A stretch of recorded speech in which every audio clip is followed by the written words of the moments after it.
ओम शांति। 13/4/2025 की अव्यक्त वाणी है। रिवाइज कोर्स है 31/12/2004। मुरली का हेडलाइन, इस वर्ष के आरंभ से बेहद की वैराग्य वृत्ति इमर्ज करो, यही मुक्ति धाम के गेट की चाबी है। आज नवयुग रचता बाप दादा अपने बच्चों से नव वर्ष मनाने के लिए, परमात्मा मिलन मनाने के लिए बच्चों के स्नेह में अपने दूर देश से साकार वतन में मिलन मनाने आए हैं। दुनिया में तो नव वर्ष की मुबारक 1-2 को देते हैं, लेकिन बाप दादा आप बच्चों को नवयुग और नए वर्ष की दोनों की मुबारक दे रहे हैं। नया वर्ष तो एक दिन मनाने का है, नवयुग तो आप संगम पर सदा मनाते रहते। आप सभी भी परमात्मा प्यार की आकर्षण में खींचते हुए यहाँ पहुँच गए हो, लेकिन सबसे दूर देश से आने वाला कौन? डबल विदेशी। वो तो फिर भी इस साकार देश में ही है, लेकिन बाप दादा दूर देशी कितना दूर से आए हैं? हिसाब निकाल सकते हैं कितने माइल से आए हैं। तो दूर देशी बाप दादा चारों ओर के बच्चों को, चाहे सामने डायमंड हॉल में बैठे हैं, चाहे मधुबन में बैठे हैं, चाहे ज्ञान सरोवर में बैठे हैं, गैलरी में बैठे हैं, आप सबके साथ जो दूर बैठे देश विदेश में बाप दादा से मिलन मना रहे हैं, बाप दादा देख रहे हैं। सभी कितने प्यार से दूर से देख भी रहे हैं, सुन भी रहे हैं।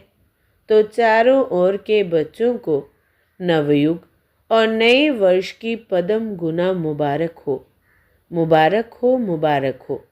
बच्चों को तो नवयुग नैनों के सामने है ना, बस आज संगम पर है, कल अपने नवयुग में राज्य अधिकारी बन राज्य करेंगे। इतना नज़दीक अनुभव हो रहा है। आज और कल की ही तो बात है। कल था, कल फिर से होना है। अपने नवयुग की, गोल्डन युग की गोल्डन ड्रेस सामने दिखाई दे रही है। कितनी सुंदर है, स्पष्ट दिखाई दे रही है ना। आज साधारण ड्रेस में है और कल नवयुग की सुंदर ड्रेस में चमकते हुए दिखाई देंगे। नव वर्ष में तो एक दिन के लिए 1-2 को गिफ्ट देते हैं, लेकिन नवयुग रचता बाप दादा ने आप सबको गोल्डन वर्ल्ड की सौगात दी है, जो अनेक जन्म चलने वाली है।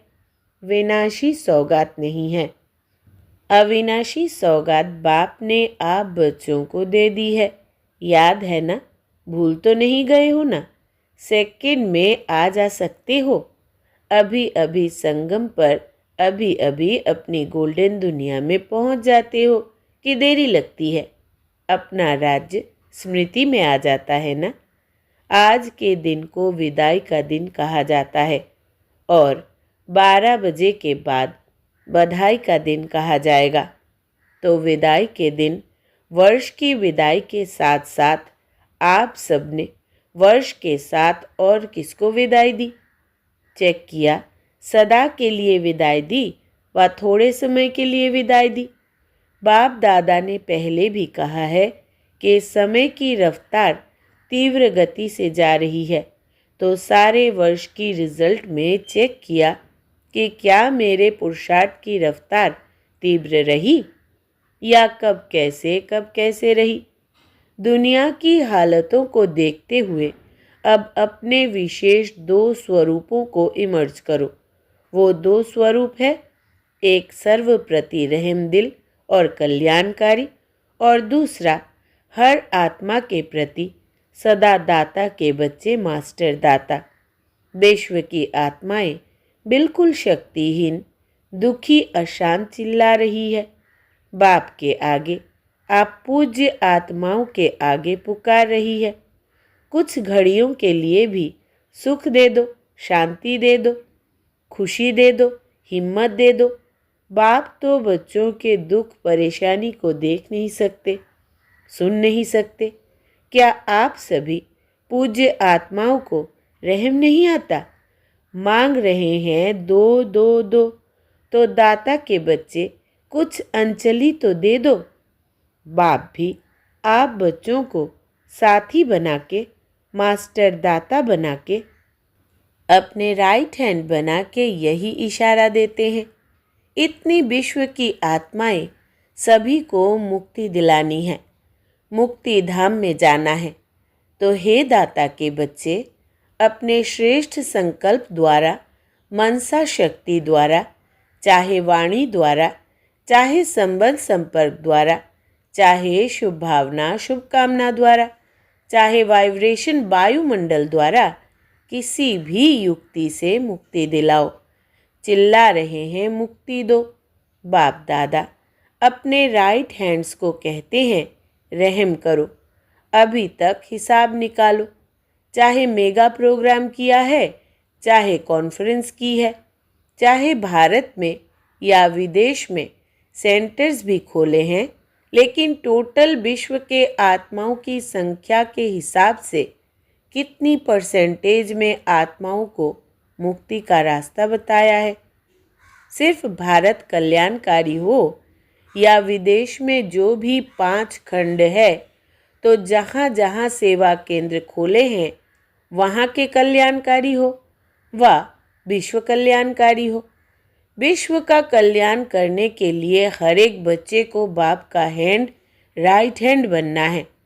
किसको भी कुछ दिया जाता है तो किससे दिया जाता है? हाथों से दिया जाता है ना। तो बाप दादा के आप हैंड्स हो ना, हाथ हो ना। तो बाप दादा राइट हैंड से पूछते हैं कितनी परसेंट का कल्याण किया है, कितनी परसेंट का किया है? सुनाओ, हिसाब निकालो। पांडव हिसाब करने में होशियार है ना, इसलिए बाप दादा कहते हैं अब स्व पुरुषार्थ और सेवा के भिन्न भिन्न विधियों द्वारा पुरुषार्थ तीव्र करो। स्व की स्थिति में भी 4 बातें विशेष चेक करो, इसको कहेंगे तीव्र पुरुषार्थ। एक बात पहले यह चेक करो कि निमित्त भाव है। कोई भी रॉयल रूप का मैंपन तो नहीं है, मेरापन तो नहीं है। साधारण लोगों का मैं और मेरा भी साधारण है, मोटा है, लेकिन ब्राह्मण जीवन का मेरा और मैंपन सूक्ष्म और रॉयल है। उसकी भाषा मालूम है क्या है? यह तो होता ही है, यह तो चलता ही है, यह तो होना ही है। चल रहे हैं, देख रहे हैं, तो एक निमित्त भाव हर बात में निमित्त है, चाहे सेवा में, चाहे स्थिति में, चाहे संबंध संपर्क में। चेहरा और चलन निमित्त भाव का हो। और उसकी दूसरी विशेषता होगी निर्माण भावना। निमित्त और निर्माण भाव से निर्माण करना। तो 3 बातें सुनी, निमित्त, निर्माण और निर्माण। और चौथी बात है निर्वाण। जब चाहे निर्वाण धाम में पहुंच जाए, निर्वाण स्थिति में स्थित हो जाए, क्योंकि स्वयं निर्वाण स्थिति में होंगे तब दूसरों को निर्वाण धाम में पहुंचा सकेंगे। अभी सभी मुक्ति चाहते हैं, छुड़ाओ छुड़ाओ चिल्ला रहे हैं। तो यह 4 बातें अच्छी परसेंट में प्रैक्टिकल जीवन में होना, अर्थात तीव्र पुरुषार्थी। तब बाप दादा कहेंगे वाह वाह बच्चे वाह। आप भी कहेंगे वाह बाबा, वाह वाह, ड्रामा वाह वाह, पुरुषार्थ वाह। लेकिन पता है अभी क्या करते हैं? पता है, कभी वाह कहते हो, कभी वाई। अर्थात क्यों कहते हो? वाह के बजाय वाई और वाई हो जाता है, हाय। तो वाई नहीं वाह। आपको भी क्या अच्छा लगता है? वाह अच्छा लगता है या वाई? क्या अच्छा लगता है? वाह। कभी वाई नहीं करते हो? गलती से आ जाता है। डबल फॉरेनर्स वाई वाई करते हैं, कभी कभी कह देते हो। जो डबल फॉरेनर्स कभी भी वाई नहीं कहते वो हाथ उठाओ। बहुत थोड़े हैं। अच्छा, भारतवासी जो वाह वाह के बजाय क्यों क्या कहते हैं वो हाथ उठाओ। क्यों क्या कहते हो? किसने छुट्टी दी है आपको? संस्कारों ने? पुराने संस्कारों ने आपको वाई की छुट्टी दे दी है और बाप कहते हैं वाह वाह कहो, वाई वाई नहीं। तो अभी नए वर्ष में क्या करेंगे? वाह वाह करेंगे या कभी कभी वाई करने की छुट्टी दे दे? वाई अच्छा नहीं है। जैसे वाई पेट में गैस हो जाती है ना, तो खराब हो जाता है ना, तो वाई वाई है। यह नहीं करो। वाह वाह कितना अच्छा लगता है। हाँ बोलो, वाह वाह वाह। अच्छा, तो दूर देश में सुन रहे हैं, देख रहे हैं। भारत में भी विदेश में भी उन बच्चों से भी पूछते हैं वाह वाह करते हो या वाई वाई करते हो। अभी विदाई का दिन है ना, आज वर्ष की विदाई का लास्ट डे है। तो सभी संकल्प करो, वाई नहीं करेंगे, सोचेंगे भी नहीं। क्वेश्चन मार्क नहीं, आश्चर्य की मात्रा नहीं, बिंदी। क्वेश्चन मार्क लिखो कितना टेढ़ा है और बिंदी कितनी सहज है। बस नैनों में बाप बिंदु को समा दो। जैसे नैनों में देखने की बिंदी समाई हुई है ना, ऐसे ही सदा नैनों में बिंदु बाप को समा लो। समाने आता है? आता है या फिट नहीं होती है, नीचे ऊपर हो जाती है? तो क्या करेंगे? विदाई किसको देंगे? वाई को? कभी भी आश्चर्य की निशानी भी नहीं आवे। यह कैसे? यह भी होता है क्या? होना तो नहीं चाहिए। क्यों होता है? क्वेश्चन मार्क नहीं, आश्चर्य की मात्रा भी नहीं। बस बाप और मैं। कई बच्चे कहते हैं यह तो चलता ही है ना। बाप दादा को बहुत रमणीक बातें रूह रिहान में कहते हैं, सामने तो कह नहीं सकते हैं ना, तो रूह रिहान में सब कुछ कह देते हैं। अच्छा, कुछ भी चलता है, लेकिन आपको चलना नहीं है, आपको उड़ना है। तो चलने की बातें क्यों देखते हो? उड़ो और उड़ाओ। शुभ भावना, शुभ कामना ऐसी शक्तिशाली है जो बीच में सिर्फ वाई नहीं आवे, सिवाय शुभ भावना शुभ कामना के तो इतनी पावरफुल है जो किसी अशुभ भावना वाले को भी शुभ भावना में बदल सकते हो। सेकेंड नंबर, अगर बदल नहीं सकते हो तो भी आपकी शुभ भावना शुभ कामना अविनाशी है, कभी कभी वाली नहीं, अविनाशी है। तो आपके ऊपर अशुभ भावना का प्रभाव नहीं पड़ सकता है। क्वेश्चन में चले जाते हो, यह क्यों हो रहा है? यह कब तक चलेगा? कैसे चलेगा? इससे शुभ भावना की शक्ति कम हो जाती है। नहीं तो शुभ भावना शुभ कामना इस संकल्प शक्ति में बहुत शक्ति है। देखो, आप सभी आए बाप दादा के पास। पहला दिन याद करो, बाप दादा ने क्या किया। चाहे पतित आए, चाहे पापी आए, चाहे साधारण आए, भिन्न भिन्न वृत्ति वाले, भिन्न भिन्न भावना वाले आए, बाप दादा ने क्या किया?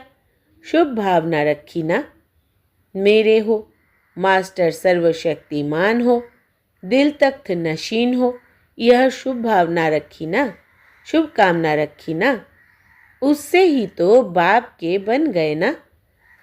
बाप ने कहा क्या कि हे पापी क्यों आए हो? शुभ भावना रखी।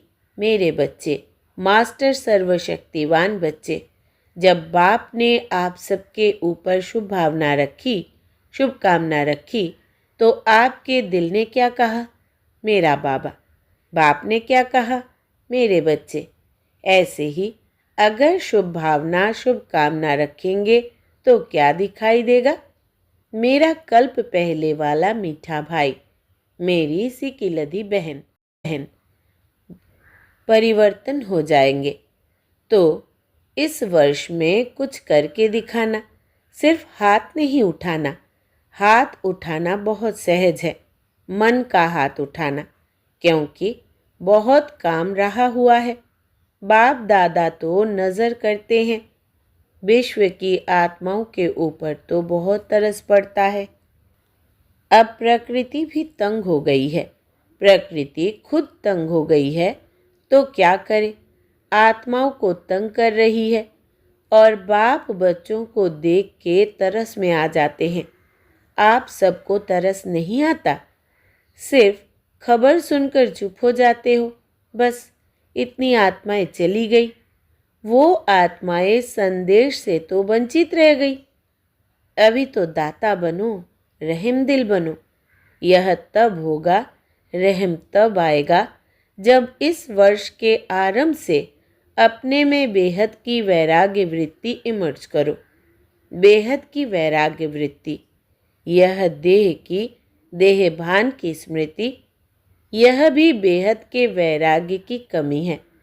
छोटी छोटी हद की बातें स्थिति को डगमग करती है, कारण बेहद की वैराग्य वृत्ति कम है, लगाव है। वैराग्य नहीं है, लगाव है। जब बिल्कुल बेहद के वैरागी बन जाएंगे, वृत्ति में भी वैरागी, दृष्टि में भी बेहद के वैरागी, संबंध संपर्क में, सेवा में, सब में बेहद के वैरागी, तभी मुक्ति धाम का दरवाज़ा खुलेगा। अभी तो जो आत्माएं शरीर छोड़कर जा रही है, फिर जन्म लेंगी, फिर दुखी होंगी। अब मुक्ति धाम का गेट खोलने के निमित्त तो आप हो ना, ब्रह्मा बाप के साथी हो ना। तो बेहद की वैराग्य वृत्ति है गेट खोलने की चाबी। अभी चाबी नहीं लगी है, चाबी तैयार ही नहीं की है।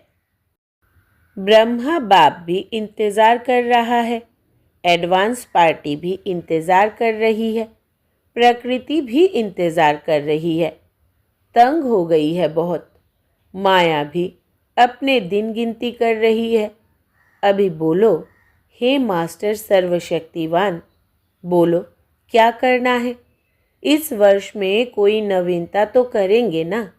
नया वर्ष कहते हैं तो नवीनता तो करेंगे ना। अभी बेहद के वैराग्य की मुक्ति धाम जाने की चाबी तैयार करो। आप सभी को भी तो पहले मुक्ति धाम में जाना है ना।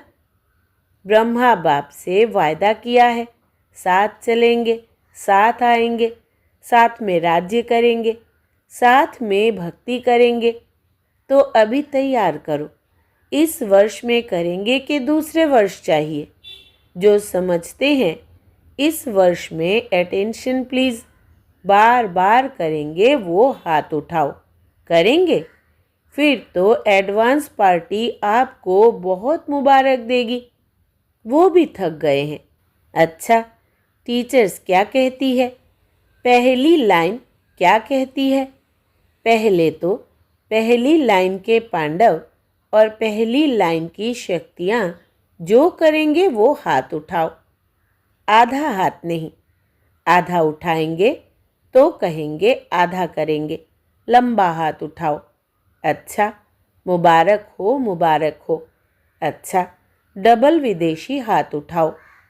एक दो में देखो किसने नहीं उठाया है। अच्छा, यह सिंधी ग्रुप भी हाथ उठा रहा है, कमाल है। आप भी करेंगे, सिंधी ग्रुप करेंगे, तब तो डबल मुबारक हो। बहुत अच्छा।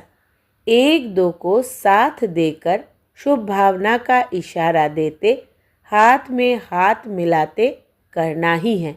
अच्छा, सभा में कोई ने आवाज़ की, सब बैठ जाओ, नथिंग न्यू। अभी अभी 1 सेकेंड में बिंदु बन बिंदु बाप को याद करो और जो भी कोई बातें हो उसको बिंदु लगाओ। लगा सकते हो? बस 1 सेकेंड में मैं बाबा का, बाबा मेरा। अच्छा, अभी चारों ओर के सर्व नए युग के मालिक बच्चों को, चारों ओर के नए वर्ष मनाने के उमंग उत्साह वाले बच्चों को सदा उड़ते रहना और उड़ाते रहना। ऐसे उड़ती कला वाले बच्चों को सदा तीव्र पुरुषार्थ द्वारा विजय माला के मणके बनने वाले विजयी रत्नों को बाप दादा का नए वर्ष और नए युग की दुआओं के साथ साथ पदम गुणा थालियां भर भर के मुबारक हो, मुबारक हो। एक हाथ की ताली बजाओ। अच्छा, वरदान है आज का। एकाग्रता के अभ्यास द्वारा एक रस स्थिति बनाने वाले सर्व सिद्धि स्वरूप भव। जहाँ एकाग्रता है वहाँ स्वतः एक रस स्थिति है। एकाग्रता से संकल्प, बोल और कर्म का व्यर्थपन समाप्त हो जाता है और समर्थपन आ जाता है। एकाग्रता अर्थात एक ही श्रेष्ठ संकल्प में स्थित रहना। जिस एक बीज रूपी संकल्प में सारा वृक्ष रूपी विस्तार समाया हुआ है। एकाग्रता को बढ़ाओ तो सर्व प्रकार की हलचल समाप्त हो जाएगी। सब संकल्प, बोल और कर्म सहज सिद्ध हो जाएंगे। इसके लिए एकांतवासी बनो। स्लोगन है, एक बार की हुई गलती को बार बार सोचना अर्थात दाग पर दाग लगाना। इसलिए बीती को बिंदी लगाओ। अव्यक्त इशारे कंबाइंड रूप की स्मृति से सदा विजयी बनो। जैसे इस समय आत्मा और शरीर कंबाइंड है, ऐसे बाप और आप कंबाइंड रहो। सिर्फ यह याद रखो कि मेरा बाबा। अपने मस्तक पर सदा साथ का तिलक लगाओ। जो सुहाग होता है, साथ होता है, वो कभी भूलता नहीं। तो साथी को सदा साथ रखो। अगर साथ रहेंगे तो साथ चलेंगे। साथ रहना है, साथ चलना है। हर सेकंड, हर संकल्प में साथ है ही। अच्छा, ओम शांति।